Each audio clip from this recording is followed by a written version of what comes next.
discuss about nanoparticles. The size dimension is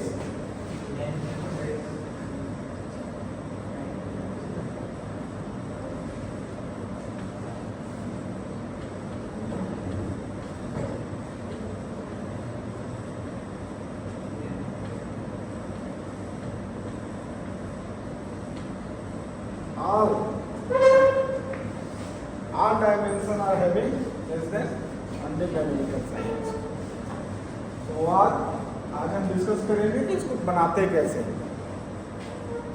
तो before we go in detail we need to understand where we need to go. So this is your, suppose this is your kilometer, then meter, then centimeter, then millimeter, then micrometer, then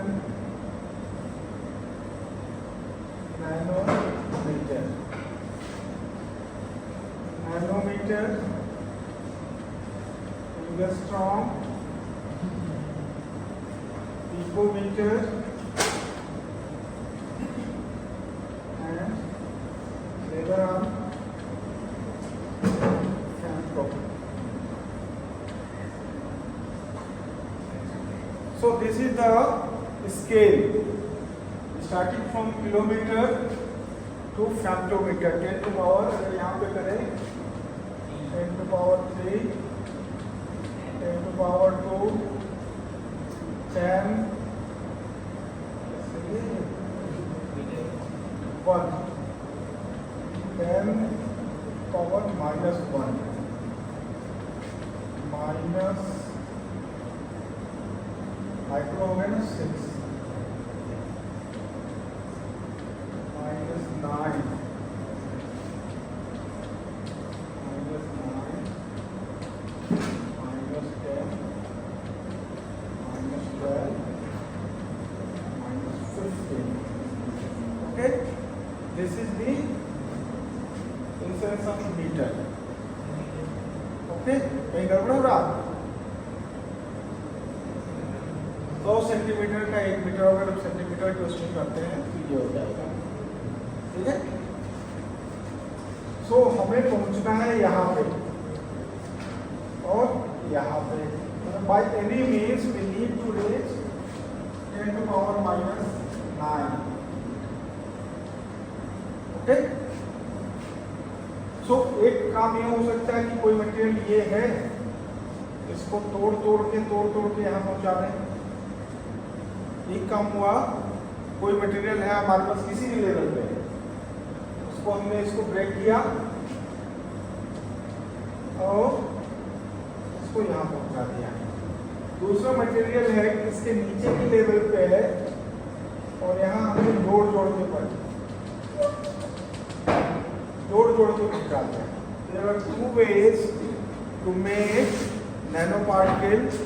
One is by breaking the bigger particle to smaller particles, and by adding or clubbing the smaller particles to bigger particles. इसको बोलेंगे top down approach. Top down. इसको बोलेंगे bottom up approach. There are two approaches. One is top down approach.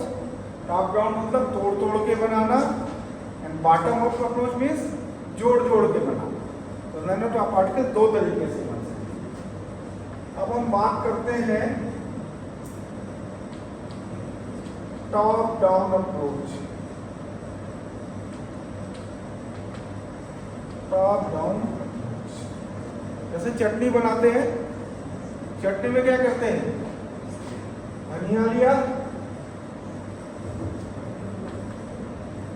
लहसुन लिया, garlic जिसको कहते हैं, plus other लिया बात नहीं बेटा, ये सब सेंटीमीटर साइज में होते हैं।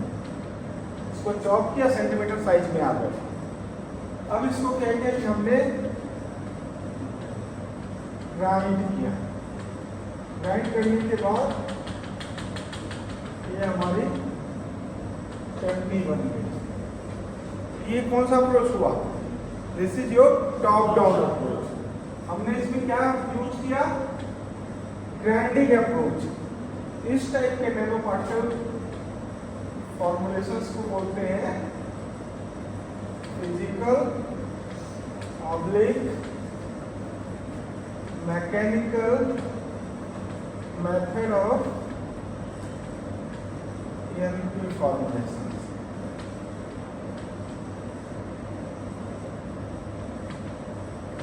फिजिकल और मैकेनिकल मेथड। फिजिकल मीन्स किसी भी तरीके से आपने तोड़ दिया।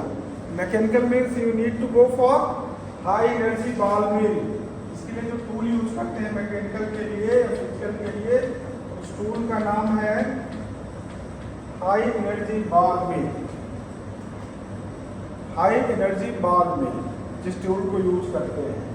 इसका जो है एक और स्ट्रेंथ है, इसमें साइज जो हमारी मिलती है इसमें 10 to 1000 नैनोमीटर की साइज मिलती है। तीसरा इसका स्ट्रेंथ है, इजी है, स्ट्रेंथ है इस टेक्निक का easy way to make nano particles. Very easy way. कुछ नहीं किया भाई, इस वाले में चल। Easy way to make nano particle. 3 चीज याद रखें फिजिकल में। सबसे इजी तरीका है नैनो पार्टिकल बनाने का। बाय एनी मीन्स ग्राइंड कर दीजिए, इस लेवल पे ला दीजिए तो आपके नेट क्या बात हो गया भाई, क्यों मुस्कुरा रहा है? भगा दूंगा, मारूंगा अलग से, समझा? Easy way to make nano particles. इसकी 3 स्ट्रेंथ है। पहला, इसमें जो टूल यूज किया जाता है उसको बोलते हैं हाई एनर्जी बॉल मिल। जो साइज हमें मिलती है वो इसकी स्ट्रेंथ एडवांटेजेस है 1000 नैनो 10 to 1000 नैनोमीटर। और इसका जो सबसे इजी तरीका बाय एनी मीन्स आप बना सकते हैं। इसकी प्रॉब्लम क्या है? इसकी प्रॉब्लम ये है, सबसे बड़ी चीज है कि इर्रेगुलर साइज आते हैं आपके। नैनो पार्टिकल का जो साइज आएगा वो इर्रेगुलर आएगा। मीन्स कोई तो 10 हो जाएगा, कोई 500 हो जाएगा, कोई 1000 हो जाएगा। तो पहला इसका जो मेजर प्रॉब्लम है irregular size of nano particle है। दूसरा, एनर्जी रिक्वायरमेंट। एनर्जी रिक्वायरमेंट, इसको काफी एनर्जी चाहिए इंस्ट्रूमेंट को ऑपरेट करने के लिए। तो एनर्जी रिक्वायरमेंट में अलग से कास्ट आपको करनी पड़ेगी। तीसरा इसका जो मेजर प्रॉब्लम है कि कॉस्टली इंस्ट्रूमेंट चाहिए। कॉस्टली इंस्ट्रूमेंट, 3 इसके मेजर प्रॉब्लम है। अच्छाई क्या है फिजिकल मेथड की? सबसे जल्दी बन जाता है। 10 से 1000 नैनोमीटर तक का आपका साइज बनते हैं। और तीसरा आपने क्या बताया?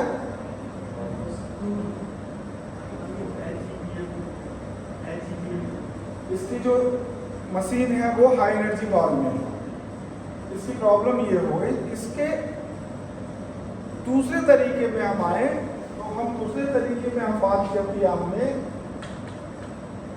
Bottom up approach. Bottom up approach, इसके 2 तरीके हैं अगेन। एक हो गया केमिकल और दूसरा हो गया आपका फिजिकल और सॉरी बायोलॉजिकल। दूसरा हो गया बायोलॉजिकल। इस तरीके से आपके पास 3 हो गए।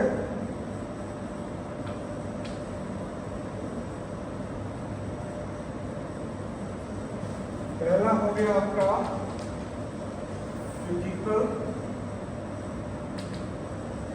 ऑब्लिक मैकेनिकल, इसमें एक अप्रोच हो गया तुम्हारा फिजिकल, दूसरा हो गया मैकेनिकल, और 3 और 4, तो 3 ये 4 तरीके से आप नैनो पार्टिकल्स बना सकते हैं। Physical, mechanical, chemical and biological. Physical को हम बोलेंगे टॉप डाउन अप्रोच, TDA लिख देता हूँ, टॉप डाउन अप्रोच और bottom up approach.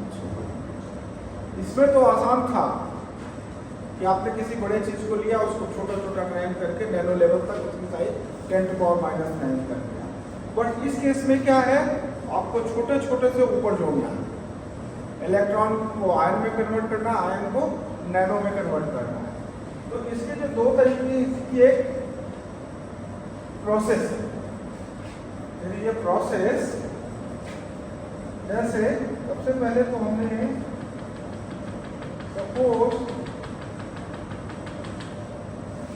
This is your material, इसको हमको न्यूक्लिएट करना है, न्यूक्लिएशन और न्यूक्लिएट करना। This is your bulk material having a good size. पूरा एक तो बड़ा हुआ, बट इसके अंदर जो पार्ट है वो छोटे छोटे हैं, इनको अलग करने को करेंगे न्यूक्लिएशन। न्यूक्लिएशन के बाद हमने बताया था आपको कि पार्टिकल जो नैनो पार्टिकल्स होते हैं उसमें 1 to 100 nanometer means nano particle कहाँ से स्टार्ट, जहाँ से क्वांटम इफेक्ट स्टार्ट हो जाएगा। क्वांटम इफेक्ट जहाँ से आएगा तो इसमें एटॉमिक में भी हो सकते हैं, आयनिक साइज में भी हो सकते हैं, इनको क्लबिंग करना।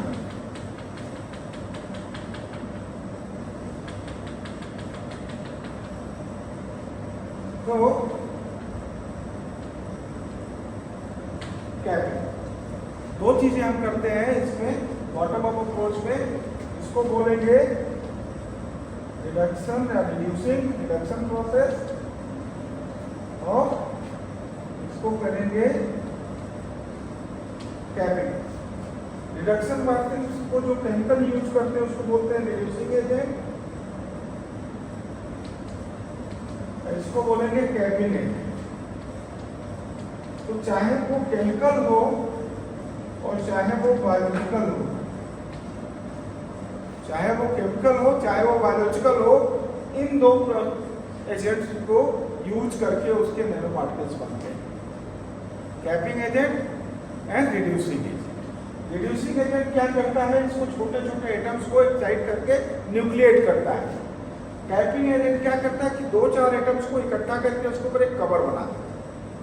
ठीक है, सो केमिस्ट्री में जब हम केमिकल प्रोसेस में बात करते हैं, जब हम केमिकल प्रोसेस में बात करते हैं, ये दोनों अलग अलग काम करते हैं। पहले रिड्यूसिंग काम करेगा, फिर कैपिंग काम करेगा। लेकिन जब हम बायोलॉजिकल की बात करते हैं तो दोनों साइमल्टेनियस काम करते हैं। बस इतना ही अंतर है। मेरी बात समझ में आ रही है? जब हमें केमिकल के थ्रू बनाना है, पहले हम रिड्यूसिंग एजेंट यूज करेंगे, उसको न्यूक्लिएट करेंगे, फिर कैपिंग एजेंट। जैसे हमको गोल्ड का नैनो पार्टिकल, ठीक है, हमने गोल्ड लिया। गोल्ड का क्या होता है फॉर्मूला, बहुत सारे सोडियम और AU नहीं, समथिंग ऑरेट करके आता, मुझे आपको बताना है। गोल्ड लिया, इसमें हमने यूज किया रिड्यूसिंग एजेंट साइट्रिक एसिड,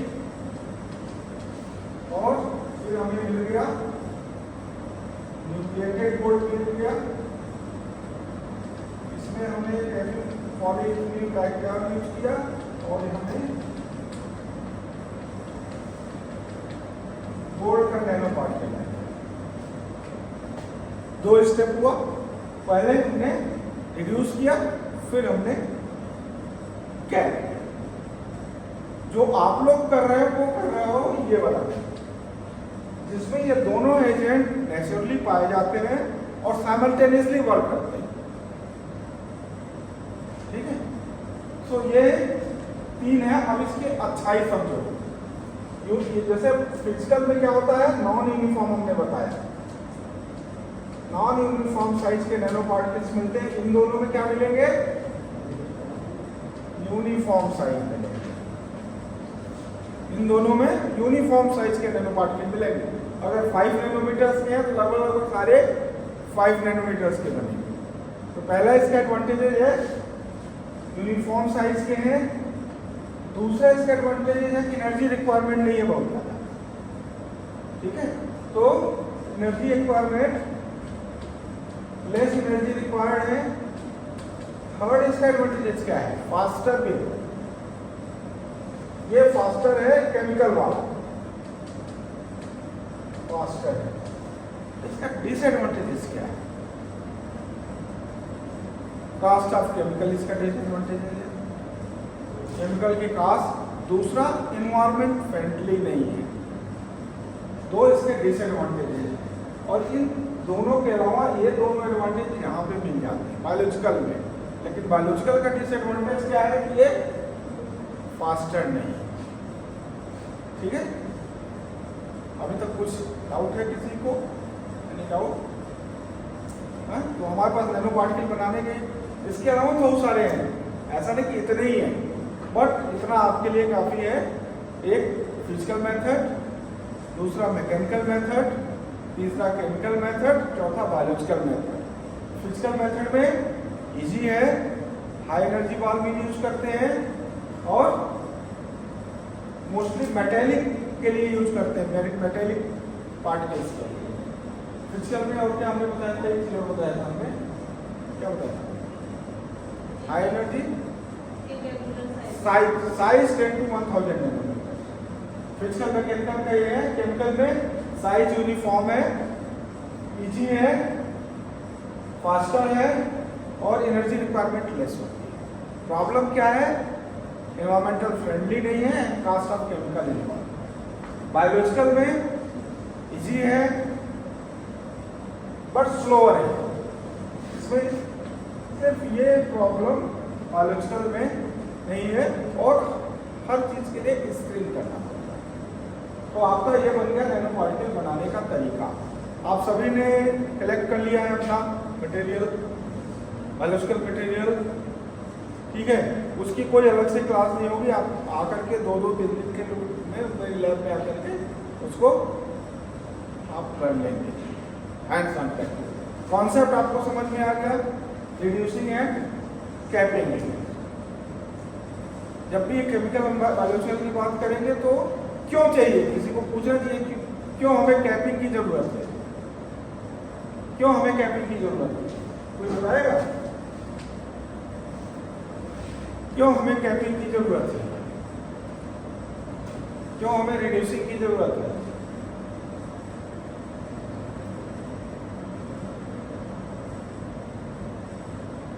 क्यों जरूरत है? Why reducing agent and capping agent is required?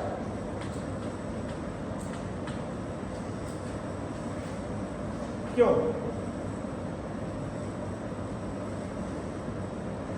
नहीं मालूम, कुछ नहीं आइडिया, नींद आ रही है इसको।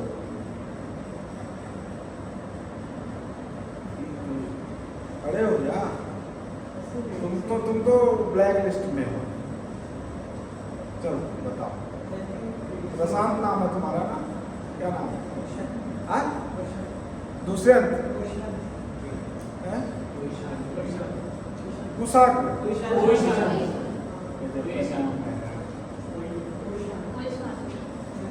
वो बता, यहाँ आप लिखो अपना नाम। चला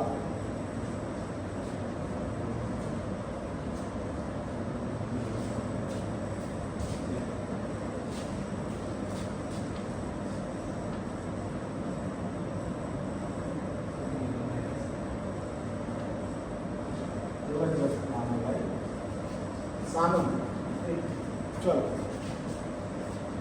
बताओ क्यों जरूरत है? why we require capping and reducing agent for the formulation of nanoparticles in biological and chemical method? क्यों?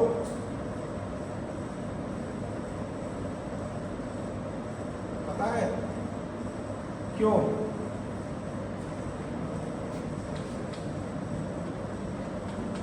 कितने एटम्स होते हैं?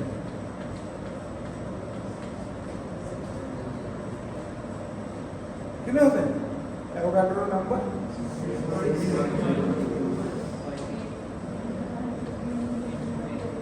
बात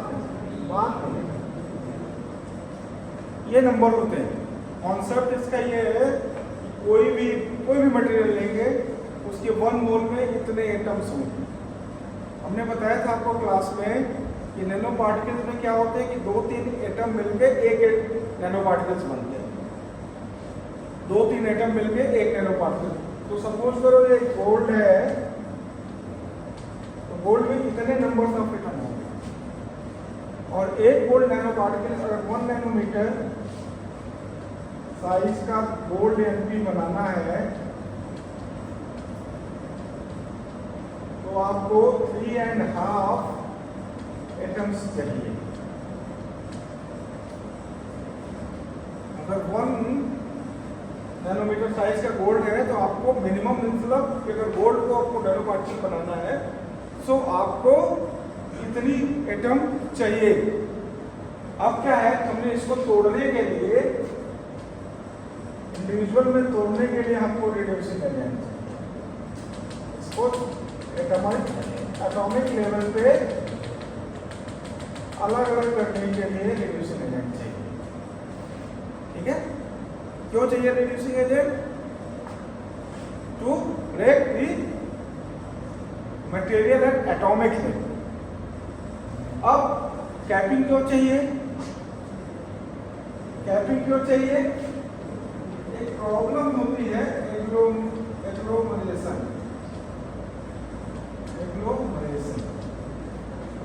एग्लोमरेशन जानते हैं आप लोग? एग्लोमरेशन में वापस से इकट्ठा हो जाना। तोड़ तो दिया हमने, लेकिन कैप नहीं करेंगे तो फिर यहीं पहुंच जाएंगे, तो वापस भी वो बल्क में आ जाएंगे। तो इसके बीच में इनको वापस इकट्ठा होने से रोकने के लिए हमें कैपिंग, इसलिए हमें 2 चीजें चाहिए। Is it clear? कोई डाउट? कोई डाउट किसी को? ठीक है, फिर आगे बढ़ते हैं इसके दूसरे पार्ट पे, कैरेक्टराइजेशन।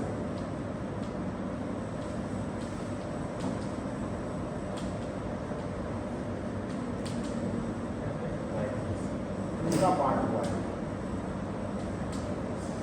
अब नैनो पार्टिकल आग से तो दिखेगा नहीं, दिख जाएगा। हमने तुमको बताया था एसटीएम की इन्वेंशन से नैनो की रिसर्च स्टार्ट हुई थी। तो ऐसे बहुत सारे इंस्ट्रूमेंट हैं जो बताते हैं कि आपने जो मटेरियल बनाया है वो नैनो पार्टिकल है। तो पहला इसमें जो इंस्ट्रूमेंट है उसको बोलते हैं UV.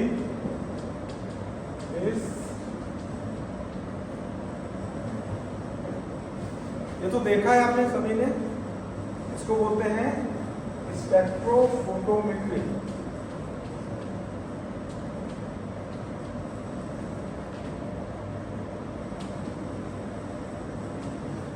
Spectrophotometry UV below 400 nanometer, visual 400 to 700 nanometer, NIR more than 700 nanometers। एक मशीन है जो यहाँ पे आपका सैंपल है, इधर से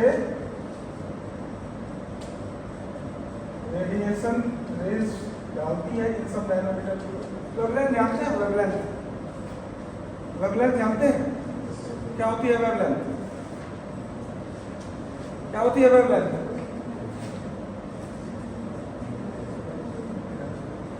यहाँ से यहाँ के बीच की डिस्टेंस को वेवलेंथ बोलते हैं। ठीक है, दो क्रेस्ट बोलते हैं जो मैक्सिमम फ्रीक्वेंसी होती है, इनके से इनके बीच की डिस्टेंस को बोलते हैं वेवलेंथ। तो जैसे अगर ये कंडीशन है, मान लिया ये कंडीशन है, तो इसकी वेवलेंथ ऐसे बनेगी। ये कंडीशन है, इसकी वेवलेंथ ऐसे बनेगी। वो कंडीशन है, तो इसकी वेवलेंथ ऐसे बनेगी। ये तीनों में अंतर है। Wavelength is same, will be same, but there this distance will be lower. जितने भी शॉर्टर में जाते जाएंगे उतने ही उसकी डिस्टेंस लोअर होती जाएगी, जितनी भी लॉन्गर वेवलेंथ में जाएंगे ये डिस्टेंस बढ़ती जाएगी। ठीक है, ये क्या करता है कि ये मशीन है, यहाँ पे आपका सैंपल होता है, यहाँ पे वेवलेंथ पास करते हैं, यहाँ पे दो प्रक्रिया हो जाती है। एक तो ये वेवलेंथ यहाँ जो मटेरियल है उसको एब्जॉर्ब कर लेती है, या इधर से बाहर ट्रांसमिट हो जाती है। उसको हम मेजर कर लेते हैं। मेजर करने के बेस पे जो इसके अंदर पार्टिकल्स हैं, कंसंट्रेशन है, उसके बेस पे एब्जॉर्बेंस एंड ट्रांसमिटेंस, इसको बोलते हैं लैम्बर्ट एंड बीएल्स लॉ।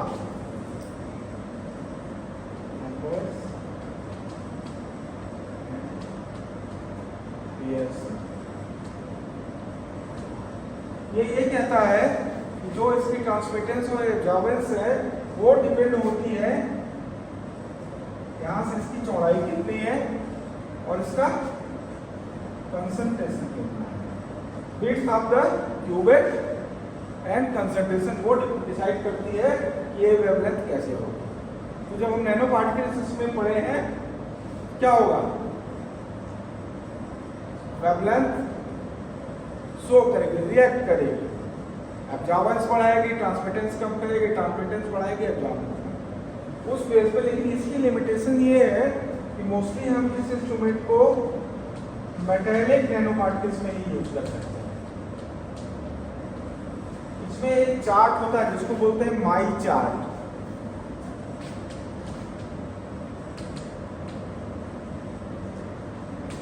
इसकी सहायता से हम आपकी साइज, जो एग्जैक्ट साइज आपके नैनो पार्टिकल से, इसकी रीडिंग और उसकी सहायता से हम फाइंड आउट कर लेते हैं हमारे जो सॉल्यूशन में नैनो पार्टिकल्स की साइज क्या है। एक हो गया यूवी विजुअल। दूसरा इसमें इंस्ट्रूमेंट आता है, एक सबसे आसान इंस्ट्रूमेंट है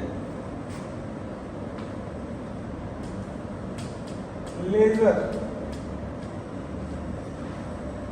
आप लेजर डालें, यहां से लेजर पास करें, यहां पे कुछ इस टाइप का एरिया बनेगा। ठीक है, अगर एरिया बनेगा तो इसका मतलब आपके डेंस है। अगर लेजर डायरेक्टली निकल रहा है इसका मतलब आपके नैनो पार्टिकल छोटे हैं। तो क्वालिटेटिवली आपको पता चल जाएगा कि आपका नैनो पार्टिकल फॉर्मेशन हुआ या नहीं। लेजर ट्रांसमिशन एक सबसे आसान तरीका है। तीसरा एक इंस्ट्रूमेंट है DLS, dynamic light scattering. Concept same है। जो यूवी का एडवांस है, इससे दो चीजें निकालते हैं, एक तो साइज की फ्रीक्वेंसी निकालते हैं और दूसरा निकालते हैं जीटा साइज, जीटा पोटेंशियल निकालते हैं। एक तो साइज की फ्रीक्वेंसी इसके सब निकालते हैं। फ्रीक्वेंसी मतलब एक आपका सॉल्यूशन है, उसमें नैनो पार्टिकल साइज, किस साइज का नैनो पार्टिकल सबसे ज्यादा बार आया है। फ्रीक्वेंसी साइज नहीं बताता है। 80 नैनोमीटर साइज की डोमिनेंसी है, 20 नैनोमीटर साइज की डोमिनेंसी, किस नैनो साइज की डोमिनेंसी है, तो वो निकलती है डीएलएस। इसके बाद जीटा पोटेंशियल क्या होता है कि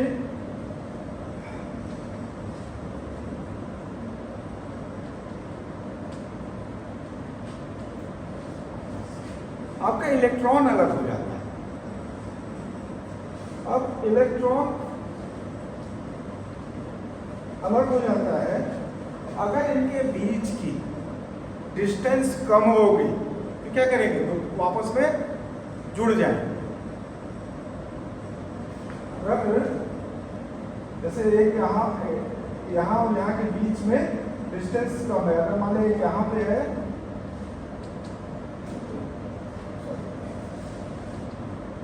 माइनस एंड पॉजिटिव, ये क्या करेंगे, आपस में जुड़ जाएंगे। लेकिन अगर इनके बीच में है तो ये आपस में नहीं जुड़े। इसकी यूनिट होती है मिली वोल्ट। सो माइनस और प्लस 30 मिली वोल्ट से अगर ज्यादा है तो ये पार्टिकल्स आपस में नहीं जुड़ेंगे और एग्लोमरेट नहीं करेंगे, इनकी स्टेबिलिटी बनी रहेगी। अगर इससे कम है तो क्या करेंगे, इनकी स्टेबिलिटी के अंडर क्वेश्चन है। तो ये दो चीजें इससे निकल के आती है, जीटा पोटेंशियल से साइज की फ्रीक्वेंसी निकल के आती है और उनका स्टेबिलिटी निकल के आती है।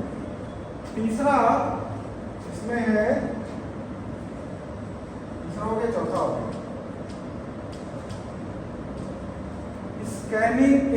Scanning electron microscope. इंस्ट्रूमेंट का नाम है माइक्रोस्कोप, लेकिन इसका मतलब माइक्रोस्कोप ही है, नहीं समझ में। जैसे अगर हम एसीएम की बात करते हैं, इसका मतलब है स्कैनिंग इलेक्ट्रॉन माइक्रोस्कोपी। उसके लिए जो इंस्ट्रूमेंट यूज होता है उसका नाम है स्कैनिंग इलेक्ट्रॉन माइक्रोस्कोप। तो जब अगर फुल फॉर्म पूछा जाता है तब माइक्रोस्कोपी होगा, जब इंस्ट्रूमेंट का नाम पूछा जाता है तब वो माइक्रोस्कोप। ओके, अब ये क्या करता है, ये सरफेस को मेजर करता है, सरफेस के बारे में बताता है। ये क्या करता है, नैनो पार्टिकल बहुत छोटा होता है, जैसे फॉर एग्जांपल अब मैं कहाँ व्यस्त हो गया,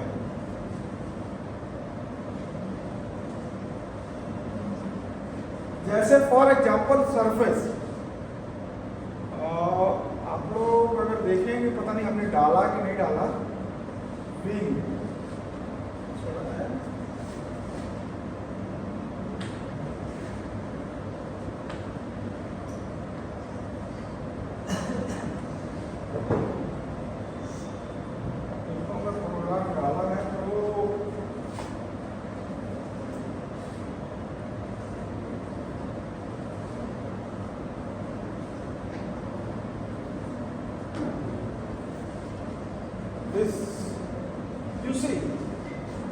तो स्कैनिंग में क्या है, ये आपकी लोटस कॉन्सेप्ट है, एक नैनो में लोटस कॉन्सेप्ट।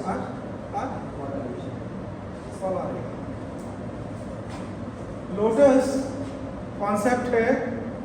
अभी आजकल क्या सेल्फ क्लीनिंग ग्लासेस का कॉन्सेप्ट आ रहा है कि कार है अपनी गंदी नहीं होगी अगर आप इस कॉन्सेप्ट पे आपके शीशे में होंगे। तो ये जो एसीएम है, अपने को ये पत्ती है लोटस की, जब उसको एसीएम में देखेंगे तो ऐसे दिखेगा, ये स्ट्रक्चर है उस पत्ती का, सेम यही लीफ है, लेकिन जब उसको एसीएम स्कैनिंग इलेक्ट्रॉन माइक्रोस्कोपी में देखेंगे तो इस तरह दिखेगा। यहाँ देखो क्या है, एकदम स्मूथ दिख रहा, लेकिन जब उसमें एसीएम में देखेंगे तो यहाँ भी आप कोई चीज, यहाँ पे आप कोई चीज रख सकते हैं, नैनो लेवल पे यहाँ पे कुछ चीज आप भेज सकते हैं, ठीक है। इसके इंडिविजुअल, इससे भी छोटा जब देखेंगे और आगे रिजोल्यूशन में करेंगे, ये छोटे छोटे पार्टिकल्स दिखते हैं। तो ये एसीएम से पता चलता है कि क्या इसके पार्टिकल्स में क्या उसकी सरफेस आर्किटेक्चर है। अब ये देखो, ये इसको बोलते हैं कांटेक्ट एंगल। डिपेंड करता है कि अगर आप ये देखिए, इनके बीच के ये जो लेयर्स हैं, अगर इनकी डिस्टेंस बढ़ जाए तो ये क्या करेगा, स्टिक हो जाएगा वाटर, ठीक है। ये वाटर बिकम स्टिक, और इसके बीच की डिस्टेंस को अगर कम कर दोगे तो वाटर उस पर निकल के बाहर चला जाएगा। तो ये लोटस का कॉन्सेप्ट है, और एसीएम से हमें इस तरीके के सरफेस आर्किटेक्चर पता चलता है। तो अगर सरफेस मॉर्फोलॉजी आपको नैनो पार्टिकल्स की पता करनी है, then you need to go for lotus. हाँ, पूछ रहा? Any question? देन एक अगला इंस्ट्रूमेंट है,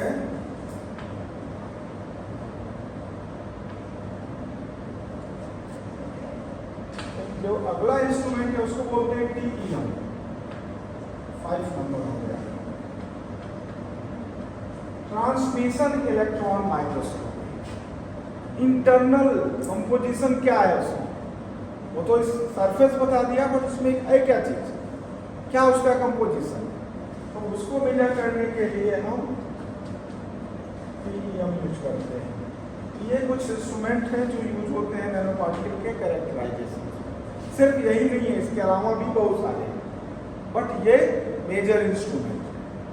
सो हमारे ये आपके लैब का एक मेजर जो था छूट रहा था वो ये है। अगर कोई क्वेश्चन है, कोई क्वेरी है, कोई डाउट है तो आप पूछ सकते हैं। Any question, any query, any doubt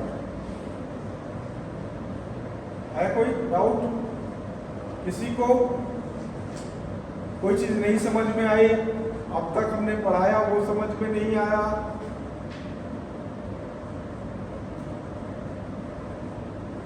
सब समझ में आ गया, फिर कल एग्जाम में लिख लोगे? अब है।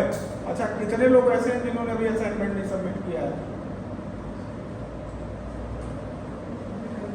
हाँ, सभी ने कर दिया, तो उसको एक बार फिर मौका है, उसके मार्क्स कट जाएंगे। कर दिया है, वो लिस्ट जो तुमने भेजी है उसको हम फाइनल कर दें। तो चलो फिर, थैंक यू इसके लिए। और अगर कोई क्वेश्चन है तो पूछ रहे हैं आप हमसे, कोई डाउट है किसी को? नहीं है? चलो इसको बंद करें।